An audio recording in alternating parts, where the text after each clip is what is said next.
Hej. Så er vi klar. Mit navn er Madsen, og jeg skal på Rockfestivalen, og i dag der er det den 30. juni, og jeg skal ned til Belgien, og så skal jeg lave sådan en video her, som vi blandt andet skal filme en masse sjove ting dernede. Men inden da så vil jeg lige filme, hvad jeg har taget med og sådan noget. For en af de tre, nogle af de ting, man skal have med, når vi snakker festival, ikke? Telt, liggeunderlag, sovepose, og så en lille hovedpude til at sove med. Det er totalt guld. Kan du se. Parfume dernede, og der er også en lille parfume. Håndklæder og tøj blandt andet. Der er alle mulige syge ting, man skal huske til det her. Det var faktisk til jer, der ser videoen, det var faktisk meningen, at man skulle se, hvem der kommer med, men det kan man nu bare ikke. Men i hvert fald til jer, der ikke ved, hvad rockværter er, så er det en festival, som der er nede i Tyskland, og det er Berlin, det er Belgien er det, nede i Bruxelles eller sådan noget, jeg ved ikke rigtig 100%. Og der kommer en masse bands, og kommer alle mulige bands, som jeg rigtig ved, og det bliver overdrevet vildt. Det glæder mig til, og det bliver fedt sammen med en masse gutter. Vi er 9 stykker, der skal afsted, og vi skal være der i 5 dage eller noget, så det bliver meget fedt. Og så skal jeg lige forklare noget, fordi der er sådan en lille tema dernede, hvor det går ud på, at man skal sådan en overskæg her, og så vidt jeg ved, så er noget, at man skal blive bedømt hver dag, og så den, der har det fedeste overskæg, vinder eller anden, eller den, der har det bedste overskæg, eller jeg ved ikke helt, hvad den går ud på, men det ved de andre i hvert fald, så ja, det var vist det, tror jeg. Men vi ses. Hej hej. Carlos, dans! Dans for mig! Ej, det kan ikke zoome, mand. Men det er fandme smukt, det der.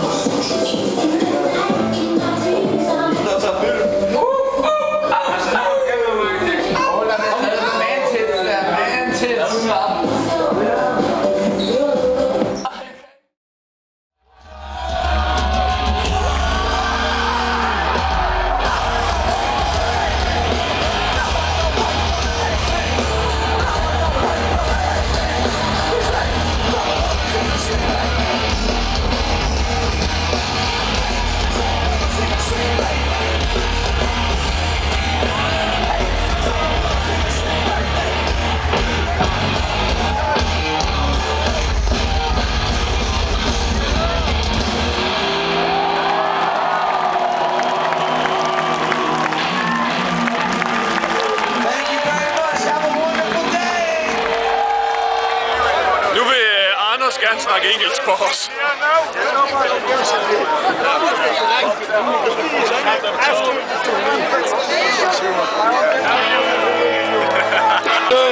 Anyways, fucked up.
Nej, kør videre, vi optager nu! Kom nu!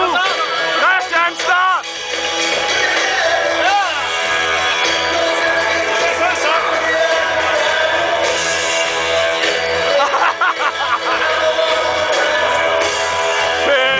Oh yes, this is Kokolash. Oh yes, Kokolash. Anders is buying a lot of Kokolash. What's called? Kokolash. Sorry. Kokolash. What's the thing called? It's Kokolash. Kalkulash. No, in Belgium. Yes. Kalkulash. Is this called Kalkulash? What? Kalkulash. Kalkulash? Yeah, different. Yeah. Kebab, barbecue. Kalkulash? Yeah, exactly. Yeah, I thought so. This is Kalkulash and hvad? Op i indgangen. Hvad skete der? Der sagde jeg, hey, only Kalkulash. Uffe, only. Filmer du? Ja. Kalkulash. Hvordan vi kommer ned til lejren? Ja, fedt. Hvordan kommer man ned til lejren med en pisse-stiv Anders og en semi-stiv Martin og Uffe? Bare drikke ud, så du også... Ja, nogen der kan se den der, den der ballon, som er lyserød. Det er virkelig givet. Du er en ballon. I don't know, jeg ved ikke hvad det er, men det er vand op på himlen, som bare lyser. Og det lignede, det brændte lige før, jeg tænkte, det bliver bare lige nødt til at filme lyn hurtigt, det er lidt mærkeligt på måde. Jeg vil ikke være på samme film som ham. Vildere ballon. Vildere. Det er ikke meningen, at den her, fordi jeg filmer, skal behøve at tage længere tid at gå. Nej. Vi gør det. Menneskeligt. Hey Uffe, Ja. kan du finde det her? Hvor hvad?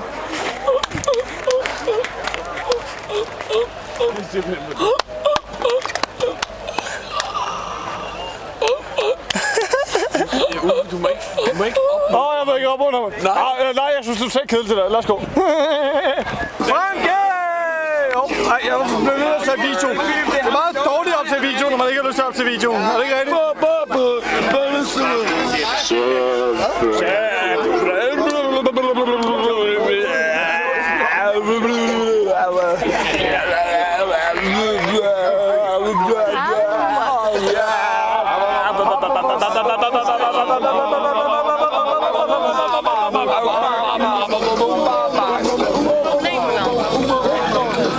Men lige nu, der gør man. Han er også faldet i søvn. Han er meget træls til det her. Han holder ikke så længe. Nej. Au.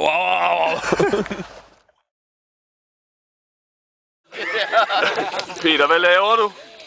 Jeg prøver at få den bukser op. Eller hvad i hegnet. Ej, du ødelægger jo Peters arbejde. Peter, du gør det så godt. Så du må ikke gøre det overhovedet. Det er pænt svært, det her. Kan du ikke give ham en stråhat på? Ja, du kan imens lige give ham hatten på. Helt ærligt, Peter. Han lider jo. Det er det, Henrik. Skal du med? Jeg synes, det er fedt, at... Ja, dans lidt. Dans til Metallica. Ja. Det er fedt, at fokus det er så på at tage øldåser af og ikke give ham shortsen på igen. Hej kamera. Så kommer mavemusklerne. Ui! Rødmusklerne. Og skulderbladene. Så kommer benene. Ja, der er så ben. Nej, det var ikke meget ben, der var der. Det går mok, hvor du står nu. Ja, sådan er det. Ja. Sådan der, så kører bussen. 2 fingre i bussen, så kører kussen. En finger i røven, 2 kussen, så kører bussen. 2 fingre i kussen, så kører bussen. Sådan det liv ud. Dagen er lige stået op. Og vi ligger lige og småbarmer op til rockværter. Lars, er det dig, der klipper den her? Nej, jeg tror det er Christian, eller... Og jeg kigger på skærmen. Det er hvad jeg skal kigge ind i. Vi varmer op til rockværter. Eller til, hvad fanden var vi op? Kondom, fandme nej. Metallica hedder det. Så det bliver meget fedt. Det er jo rigtigt.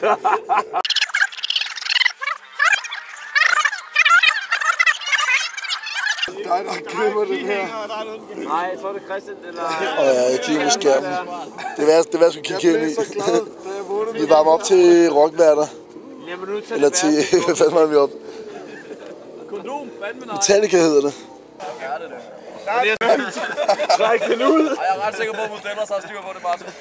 der skal lige tage nogle billeder. Jeg tror, vi vil forklare, hvordan vi vil smule et flag ind på den her festival. Der sidder min masse på, det tror jeg godt, vi kan få til at... Ja, godt, jeg har noget gaffel, skal jeg sådan noget? Ja, perfekt. Det er den her. Du er ikke sat til det igen. Det er jo klassikeren. Aldersmæssigt kunne det godt gå, ikke? Ja, det kunne. Du har bare indbegrebet af kros der. Ej, jeg har bare tænkt mig at gå over til, for at høre her. Vi har et flag, vi gerne vil op. Vi står ikke med den møgte med. Så siger de bare nej. Ja. Men så er Anders gået i forvejen, og så... Nej, det skal ikke takles. Jeg ser det sgu aldrig. Jeg tror, det er løsningen, det der.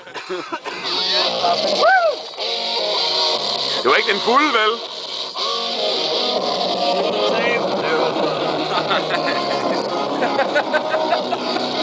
Ja! Simpelthen bare ikke nummer. Okay, men det... Så kører bussen lige på vej til Metallica for at se en fed koncert. Skal vi ikke bare lave et bål i stedet for hele? Vi skal ikke gå så hurtigt. What the hell is that? Sit der. Oh, it's a pillow. Jeg har forhåbentlig ikke et katolsk universitet i Leuven. Det tror jeg faktisk FM. Der står... Katolike Universitet. Og det gør der fandme også. Wow. Hvad er Jeg det kan godt lide, der står skænkel også ass. Det gør der fandme også. Det gør der fandme også, du. Det her, det er hovedstrøget på rockværter. Der er sådan en lang gade, hvor der ligger alle mulige barer og diskoteker. Og mad. Man har masser af junkfood hernede. Og nu kommer dem der lige. Hej med jer. Hvad med sejbønnen? Højbøg, den er ikke taget med. Vi er her i Metallica. Velkommen til. Velkommen til. Ja, Metallica går på om en time, tror jeg, eller en time. Og der er totalt sindssygt mennesker. Det er så sindssygt. Og drenge, prøv lige at filme alle de mennesker, der er her. Vi skal bare se Metallica på live.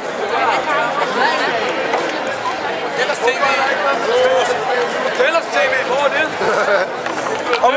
Og Modellers er klar, så det er... Så Modellers lærling. Og det er lærling. På rockværker. Og skal du lige se her? Bum, bum. Ej, den lygte der. Og så Modellers, så synes du nogle rockværter? Ja, det er fedt nok. Nogle Roskilde, det er sådan her. Og Roskilde er sådan her. Det er helt vildt. Men vi er ved at klare til at give den gas, så det bliver rigtig godt. Mange tøser har skåret i dag. Ja, det er A documentary called Bang Boss. You know Bang Boss? Gay Bang Boss. Bang Boss. You know Bang Boss? Yeah, I know it. Do you like Metallica? Yeah, I do. Huh? What do you Yes, I think? Nederen dude, eller hvad siger du? Yes, I do. Yes, you do. I fucking hate them. He sucks. Er det nu?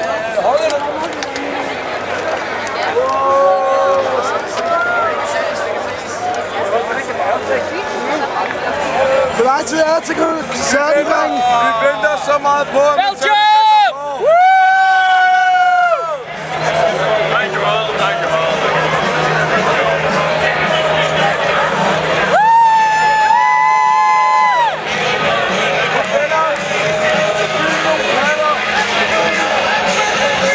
Jeg kan ikke finde nogen patter. Der er et par minutter til Metallica går på i Belgien til rockværter, og folk er bare helt vilde.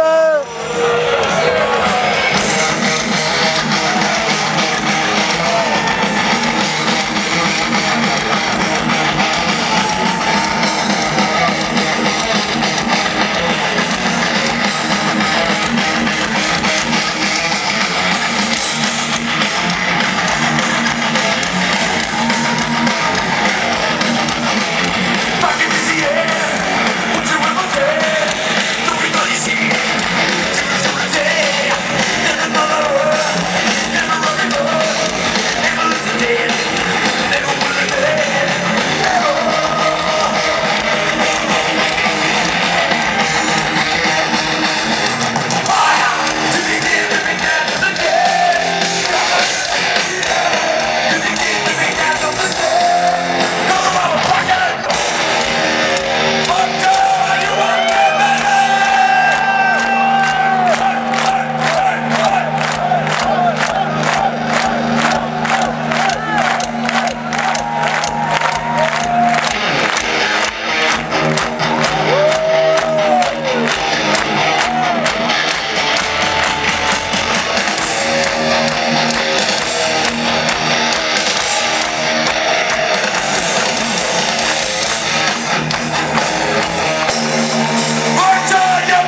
felt this way. Nothing's ours, we live it our way. All these words I have to say. Nothing else matters. Trust us.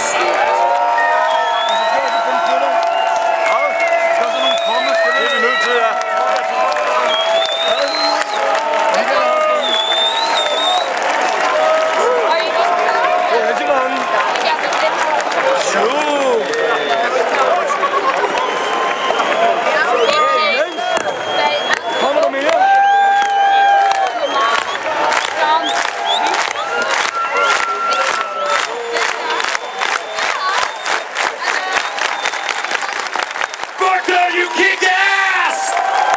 We'll see you here on number 9. Number 7. Take care of yourselves. Travel safe.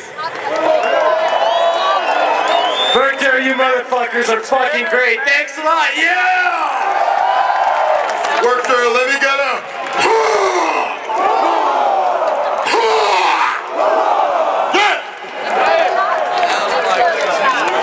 It looks like James was saying, if we've been playing it at Werchter 6 times, it looks like we saved the best one for last, huh? Werchter, Belgium, thank you so fucking much for a great year. We will see you very fucking soon. Thank you!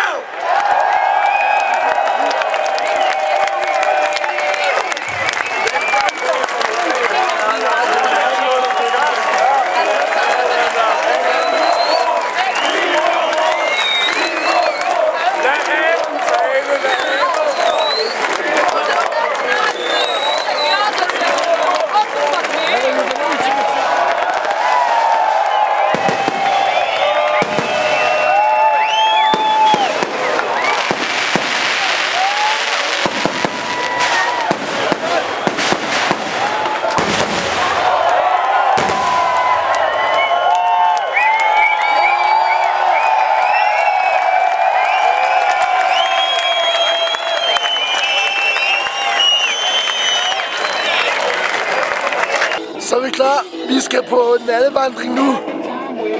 Bare lærling. Det er sgu da Christian. Og alle de andre gutter. Og du skal vist lave noget sjov ballade. Jeg har åbnet ud tilbage på kamera. Så laver vi en lille vader. Juhu! Du skal være med ud i aften, Christian. Vi kan så her konstatere, at der er ægte, sande mænd. Der er sissies. Bedre kendt som homo eller modellers. Ja. Og eftersom modellers optager det her, så er han jo selvfølgelig med. Ja, og ikke homo, men modellers. Ja, præcis. Christian, det var homo. Vi er jo bare wannabes. Ja, folk der kan tydeligt i seng om søndagen. Bøsser!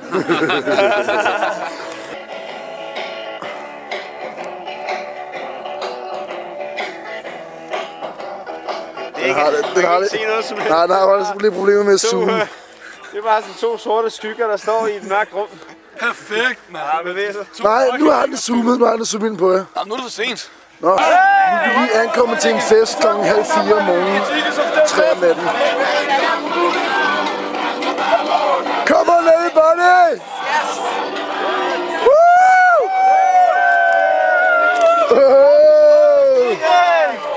Come on, rock on! Vi har lige startet en fest på Rockwerter. Check out YouTube. Check out YouTube. This is Rockwerter.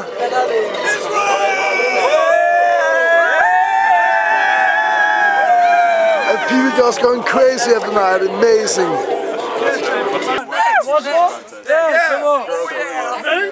At the Rockwerter.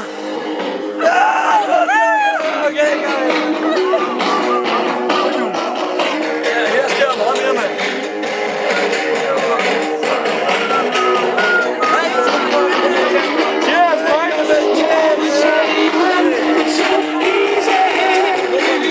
Men Lars, er det på retur? Jeg er på retur. Hvad er det sidste show? Lars, er du stiv? Nej, det ligner. Jeg formoder ikke, at det ligner, at jeg er stiv. Så du er stiv? Nej, selvfølgelig ikke det. Jeg havde en øl her tidligere her i formiddags, men det er alligevel snart, det er ikke 19 timer siden, så nej, det er ikke rigtig fuld. Du synes jo, Lars.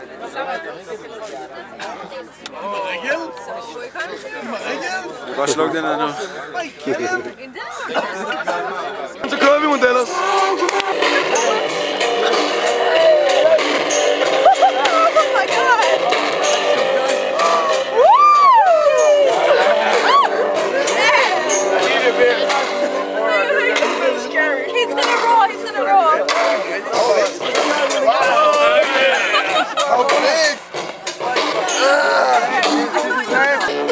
What the shit?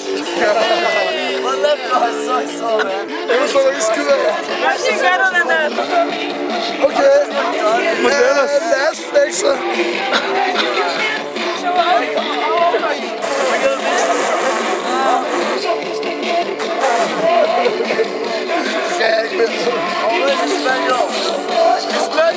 I think he likes his muscles. So that's the special flexer. Hello, everybody! Woo! Okay, de tager kedeligt. Dude. Sådan party. Ja, sådan. Yes, sir. Sådan er det. En masse service and problemer. Der er party everywhere when you want it. Det var sådan, var det blevet med fester, der var. Det var bare lidt sjovt, det var. Sidste dag på Rockværter.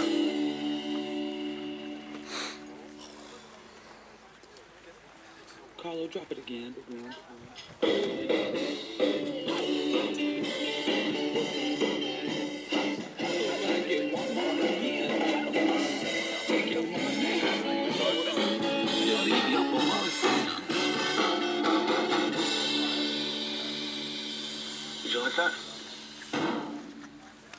Okay, giv en farvel-hilsen. Farvel-hilsen. Farvel-hilsen. FM, farvel-hilsen. Den er god. Christian, farvel-hilsen. Vi ses. Vi ses. Farvel-hilsen. Farvel-hilsen, Modellers lærling. Farvel! Farvel-hilsen. Er det god shift? Farvel. Lars. Farvel-hilsen. Og selvfølgelig Modellers bag kameraet. God shift.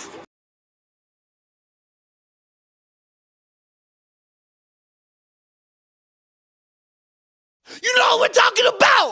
You know what I'm talking about! You know what I'm talking about!